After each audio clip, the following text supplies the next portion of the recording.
Day 901 this was of the Trump administration and the prosecution of a high-profile, lurid sex crimes case has the president in a tough spot over an old friend. This is the case of Jeffrey Epstein, arrested Saturday night when his private plane arrived back here in the U.S. from Paris. His home was raided concurrently. Epstein has been charged with sex trafficking involving young women and underage girls. Now, over a decade ago, Epstein was under federal investigation in Florida for alleged crimes involving sexual exploitation of minors. Then U.S. Attorney Alex Acosta approved a deal allowing Epstein to plead guilty to a lesser state charge of soliciting and procuring a minor for prostitution. Problem is, Acosta is now this nation's labor secretary. And so these latest charges against Epstein have renewed outrage over the first agreement there and sparked calls for Acosta's resignation as labor secretary. Today, we heard from Acosta for the first time since Epstein's arrest over the weekend, and we read, quote, "The crimes committed by Epstein are horrific, and I am pleased that New York prosecutors are moving forward with a case based on new evidence. With the evidence available more than a decade ago, federal prosecutors insisted that Epstein go to jail, register as a sex offender, and put the world on notice that he was a sexual predator. Now that new evidence and additional testimony is available, the New York prosecution offers an important opportunity to more fully bring him to justice." Well, today, President Trump expressed a sympathetic view of Acosta. I met Secretary Acosta this first time I know when I made the deal to bring him on into the administration. I can tell you that for 2.5 years, he's been just an excellent Secretary of Labor. He's done a fantastic job. If you go back and look at everybody else's decisions, whether it's a U.S. attorney or an assistant U.S. attorney or a judge, you go back 12 or 15 years ago or 20 years ago and look at their past decisions, I would think you'd probably find that they would wish they maybe did it a different way. We'll have to look at it very carefully. But you're talking about a long time ago. And again, it was a decision made, I think, not by him, but by a lot of people. So we're going to look at it very carefully. I feel very badly, actually, for Secretary Acosta. Well, tonight, the New York Times reports, quote, White House officials said Mr. Trump regarded Mr. Acosta as a loyal and, until now, no-drama member of his cabinet. Mr. Acosta has not spoken with the president about the Epstein case recently.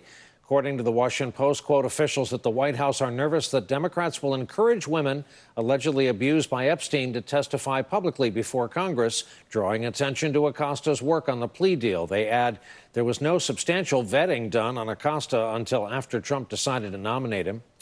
Democrats in Congress, and as you might imagine, 15 of the Democratic presidential candidates are pressing for Acosta to step down or be fired. Republicans have yet to join in.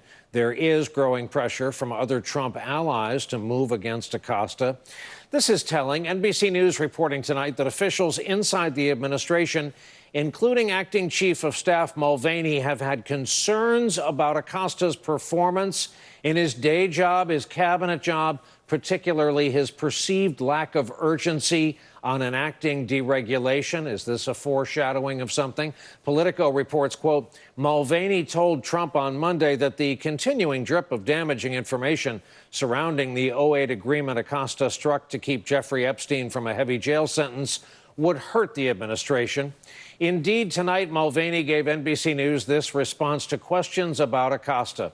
And we quote, I push all of the cabinet secretaries on the deregulatory agenda as it is a top priority of the president.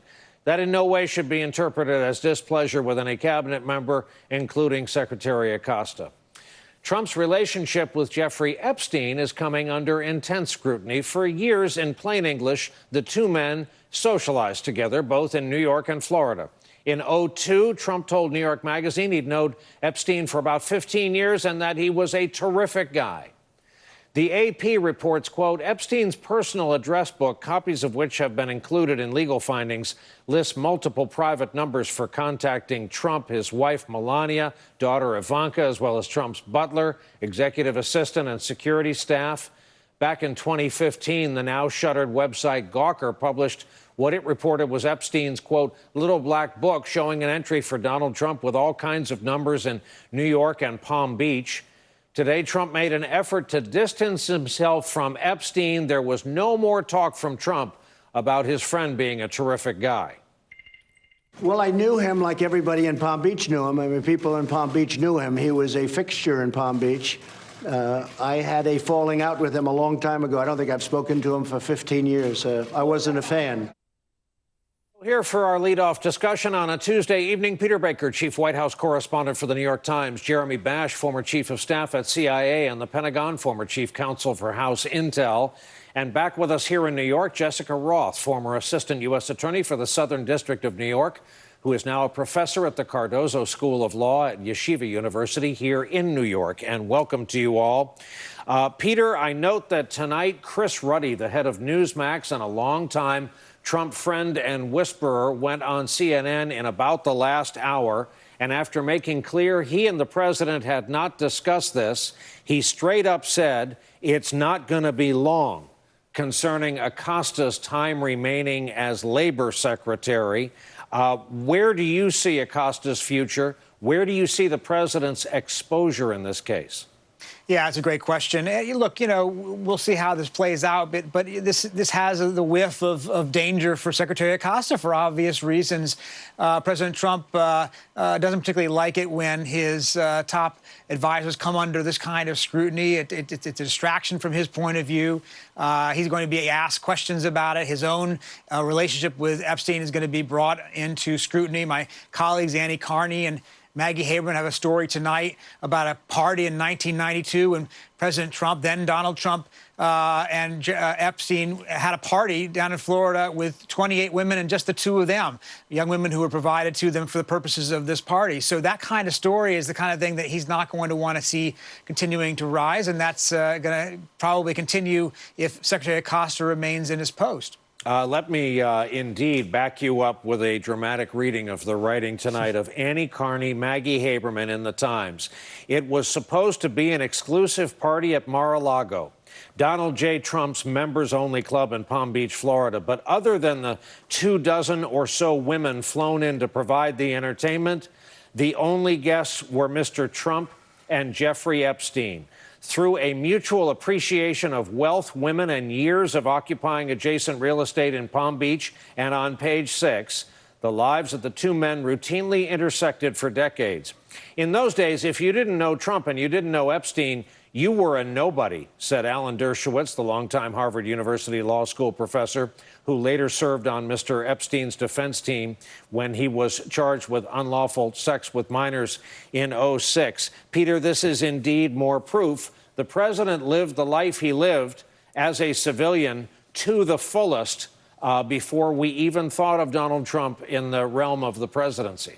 Yeah, we tend to forget that. We tend to forget, what kind of a swinging lifestyle and effect he had. He went on Howard Stern and bragged about, his exploits with women, and he's obviously on his third wife, and he was not the traditional model of a president or a future president working out there. It's never stopped him in political life. He's managed to do what other politicians have not been able to do and sort of move beyond that kind of, sensational lifestyle. It would have been enough to stop any other political career. So in that sense, it's something that he has managed to handle. But this is a special case. This is a case involving young women below the age of consent. This is not a situation where you can talk about consenting adults. This is, and it involves somebody that he, at least for one period of his life, was close to. Now, he did seem to have a falling out with Jeffrey Epstein. He hasn't been close to him for years. What he said today seems to be true about that. And there are others certainly who have been close to Jeffrey Epstein, like Bill Clinton, who obviously are going to face scrutiny as a result of this.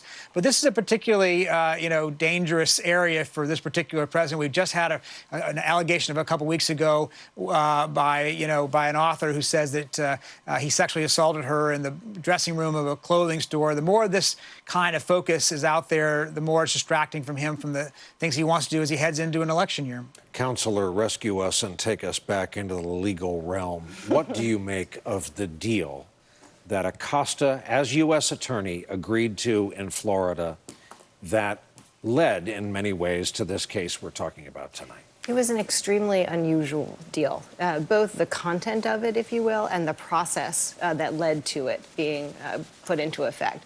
The content is unusual because it's extremely lenient, notwithstanding the fact that his office had apparently prepared a draft indictment of over 50 pages with serious federal felony charges. That indictment wasn't filed, and instead what the deal provided was that Epstein would plead guilty to Florida state charges that resulted in him serving, I think it was 13 months in prison. It turned out most of that he was on essentially work release, and he would register as a sex offender. That's extremely lenient, given that they were considering such serious federal charges. As I understood, it could have led to life in prison. So that aspect of the content is unusual. It's also unusual that they agreed as part of the deal to keep it secret, including from the victims, in violation of a statute, the Crime Victims' Rights Act. And in addition, it provided immunity from named co-conspirators, but also unnamed co-conspirators. That's extraordinarily unusual to provide, in the context of that kind of non-prosecution agreement with one individual, immunity for unnamed, essentially anybody who could have been conceivably construed as a co-conspirator. So that's the content of the deal that's unusual. The process was extremely unusual as well, because as I understand it, has been laid forth in the documents in some of the Florida litigation. Acosta was meeting privately with the defense attorney for Epstein, off-site, right, not in his office. Both aspects of that are very unusual. And so it raises a lot of questions that I think Acosta is going to have to answer in some context, whether it's if he's called before Congress to give testimony, or there's an ongoing Department of Justice Office of Professional Responsibility investigation into this as well. And that happens to be the piece that, as I understand it, Attorney General Barr is still saying he's recused from. Jeremy Bash, here we are again. We as a nation were promised the best people. The president tonight, as Rick Wilson keeps pointing out, has 3 friends in jail. I know I don't. I don't imagine you do. That's rather unique. And it's another distraction. It's another personnel problem, to say the least. Yeah, we've had 3 White House chiefs of staff, 2 secretaries of defense, 2 secretaries of state, 3 Homeland Security secretaries, 2 attorneys general. We've had 2 cabinet secretaries at HHS and Interior resign under a cloud of scandal. And now this scandal possibly could sweep in 2 more cabinet secretaries, the Secretary of Labor and the Attorney General. And so when the president promises that he surrounds himself with the best people, you got to ask the question, was Acosta vetted? Were these decisions that were undertaken in the Southern District of Florida in the Epstein matter actually reviewed by the incoming administration? And if they were, why did they conclude that Acosta was fit to serve as one of the law enforcement professionals in our nation as Labor Secretary who's responsible for combating human trafficking? Something doesn't add up. Jeremy, what do you make of the rather unabashed clumsiness of the president's effort to distance himself from Epstein? The folks who were around during that period, the 90s in New York, openly referred to these 2 guys as running mates. Well, anytime the president says, I hardly knew him, I barely can remember his name, or something to that effect, it's usually a tell that he's exceptionally close to that person. We saw that in the Manafort case. We saw that in the Cohen case. And also when he says something snide or derogatory, like in the case of the sexual assault that Peter referenced earlier, where he said, she's not my type, that usually is evidence of some guilty consciousness by the president. And Jessica, by dint of the connection to the president here, remind the folks watching tonight why we should take this case against Epstein so incredibly seriously. Well, we should take the case against Epstein incredibly seriously, even if there weren't any connection to the president. I mean, the allegations are so serious. As a U.S. Attorney Jeff Berman said, it shocks the conscience what's alleged here. And I think that the case here is extremely important to the victims in this case, and it's also important in the broader context of prosecution of child sex exploitation cases more broadly. I thought that the commitment to the victims and to pursuing these cases regardless of the wealth and power and political connection of the offenders was made clear in that press conference. And so hopefully this will encourage more victims to come forward in this particular case, given the hotline that was established, and in future cases, and send a powerful message of deterrence to those who would consider getting involved in this kind of conduct, thinking perhaps that they might be protected by their political connections. And indeed, apparently more people have come forward as a result of that public plea. Our thanks on this Tuesday night to our big three for starting us off, to Peter Baker, to Jeremy Bash, and to Jessica Roth. Thank you, all three of you. And coming up,